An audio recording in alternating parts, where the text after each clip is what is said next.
Hey everybody, it's Eric, your libertarian car guy from epautos.com, and I'm headed off to the gym here in this really nice Chrysler 200, which I'll have a video about and an article about up on the website in the next couple of days. But while I'm motoring along here, I thought I'd go off on a little bit of a rant about this Takata airbag thing that's been in the news lately. You've probably heard about it. It's hard not to have heard about it. But first, before getting into the Takata thing specifically, I'd like to talk about airbags generally. Many of you may not realize that airbags actually are not a new thing. They were first introduced in cars as an option in the early 1970s by Chrysler and General Motors on some models. At that time, however, they were optional, and they were an expensive option, and they didn't do particularly well. The cost of the option was comparable to the cost of air conditioning, which at that time was one of the major options that you could buy in a new car, and typically amounted to around $500 or so in 1970s money, early 1970s money, which would today probably be analogous to around, I don't know, $2,000 probably or more. I'd have to get out my inflation calculator, but it was a considerable expense, and not surprisingly, many people elected not to buy them. Now that's the first background. The second background is that when the government stepped in and decided to mandate airbags, the engineers at the car companies came to them and said, look, these airbags explode with great force out of the steering wheel, and in the event particularly of an unbuckled passenger, they can be extremely dangerous, and people are going to get hurt, people are going to get killed. And I want to emphasize the point that the government knew, NHTSA, the National Highway Traffic Safety Administration, which is the government bureaucracy in charge of setting forth these mandatory safety standards, knew full well that airbags could potentially be very dangerous. Nonetheless, the mandate went ahead, and we got the first generation airbags, which exploded with full force and did indeed kill some people and injured many more people. To kind of band-aid that without admitting that they made a mistake, they began to, the government began to aggressively push for mandatory buckle-up laws, and that was part of the genesis, the background behind the push for these mandatory seatbelt laws, which came not merely out of some concern for people's safety about wearing seatbelts, but because the government was scrambling to cover up the fact that the airbags that it had mandated were in fact pretty doggone dangerous to people, particularly people who were not buckled up, which were a lot of people. The automakers then attempted to further palliate or crutch or band-aid the problem by coming up with so-called two-stage airbags, which can explode or deploy, I should say, with varying degrees of force depending on the weight and the size and stature and the position and so on of the person in the seat, and that's determined by sensors. If you've been in a car lately, a new car, you may have noticed that even if there's nobody in the passenger seat, if you put something, an object, on the passenger seat, it doesn't have to be a particularly heavy object. It can be literally a sandwich that you picked up at the deli. The sensors are so sensitive that they can detect that and will do things like trigger the buckle up warning, because the sensors think that there's a person there and that that person should be buckled in for safety. All right, so now you have the background that, number one, the automakers offered the airbags to people without the pressure of the government. They put them there on the table. Let's see if people will buy them. Let's present them to the market, and we'll abide by the verdict of the market. Well, the market's verdict was that most people did not want airbags. They decided for themselves that the benefits, the claimed safety benefits of the airbags were simply not worth the cost, and perhaps also some of the other related issues, including the safety issues. And so they chose not to buy them. Well, I guess this was very frustrating to people within the government at the time, who seem to think it's their mission in life to parent other adults and to impose choices on them when other people's choices differ from their choices. So the government came along and said, no, you're going to have airbags. They're going to be mandated. They're going to be required in every single new vehicle, and you will buy them if you want to own a new vehicle, period. The engineers at the car companies came to the government and explained to them very carefully that look, if you mandate these things, people are going to be hurt, and here are the reasons why. Maybe you should reconsider. The government did not reconsider because the government views us as livestock and takes decisions that often involve life or death for individuals, and they simply don't care. It's the only conclusion that I can draw. Speaking just for myself as an individual, I would be extremely reluctant I would not make a decision that involved life or death for some other person, particularly somebody I didn't even know. That strikes me as a really, really icky thing to do. So anyway, these people do that routinely.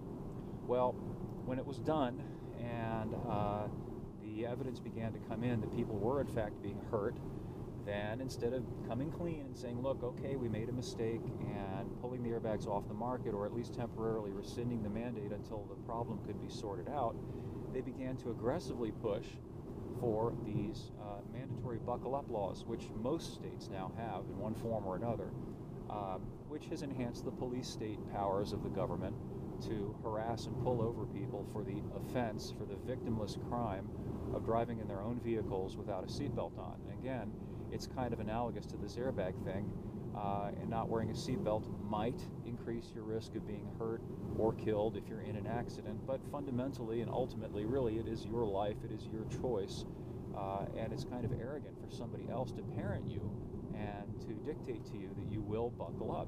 It's also, of course, given the police this excuse, an additional excuse to pull people over. In other words, it's a pretext for further police investigation. You can be driving along, or if you're, come across one of these checkpoints, and a cop sees that you're not wearing a seatbelt, that becomes sufficient cause legally for them to investigate other things. So it opens up a whole Pandora's box of problems on that level, but I don't want to go off on the tangent of seatbelts for now. I'll save that for another time. At any rate, so we got these highly complex airbag systems now that are many generations more complex than the original series of airbags that appeared first in the early 1970s. You've got not just the bags, but you've got sensors, all of which, if you think about it, ultimately, like any mechanical or electrical system, are prone to glitches, prone to failure, particularly over time and when subjected to extreme environmental conditions. A car, if you think about a car versus, say, an electronic device or any other device that you might happen to have inside your house. In the house, it's fairly climate controlled, and of course, unless you're in an earthquake zone or the house gets picked up Dorothy style by a tornado, it's a pretty calm and safe environment. A car, on the other hand, can be subjected to extremes of heat and cold.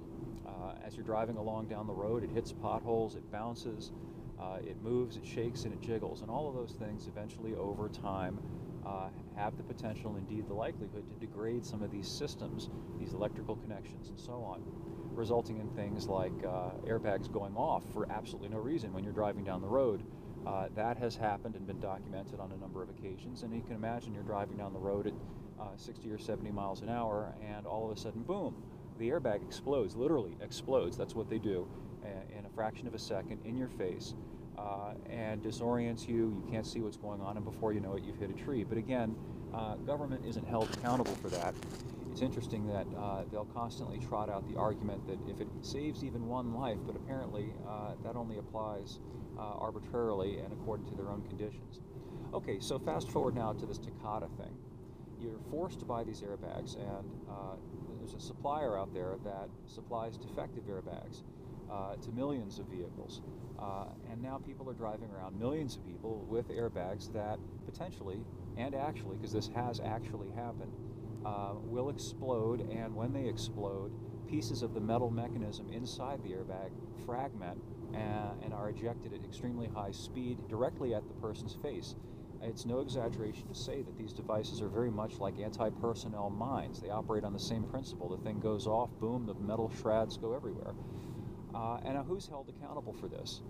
And the answer is, well, Takata is. But what about the government that forced us to buy the airbags in the first place? Well, there's nobody in the government that's going to be held accountable. Takata will be sued. Honda, Toyota, and any other manufacturer that has the bags in the cars, well, they'll probably be sued.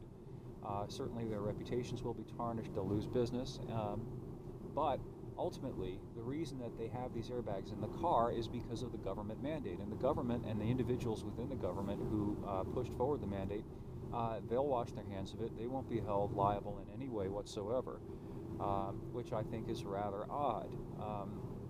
And even now, even with the evidence that airbags can in fact kill, you, the individual consumer, are denied the choice. It's bad enough that these devices are hurting people, but what I find particularly hard to swallow is that people are denied the opportunity to weigh the pros, the cons, and assume the risks and the potential benefits for themselves. I'm sure that the people who've been harmed by these bags would feel a little bit better, somewhat consoled, if they had gone into it knowingly, if they had purchased these airbags freely, with the understanding that this is an explosive device and it does have some risks as well as some potential benefits. But instead, they were foisted on them, and the injuries were foisted on them, and the parties that are responsible bear absolutely no consequences for that, and fundamentally that is my issue. I am not opposed to airbags or seatbelts or any other such thing as such. What I'm opposed to is dictating to people and taking away their opportunity as adults, as free human beings, to make these choices for themselves and to enjoy the benefits and the consequences based on those choices, rather than to have random strangers who believe that they have some divine right to parent other adults, to put people in the position of having to accept choices made against their will. So that is my rant, my analysis, whatever you'd like to call it, about this unfolding Takata airbag fiasco. I've also got an article up at epautos.com which gets into this at some greater depth, which you may like to read. I certainly appreciate your comments, your feedback, your thoughts. Again, the website is epautos.com, and we also have stickers which are available, and hope you'll come by and check it out, and we will catch up with you next time.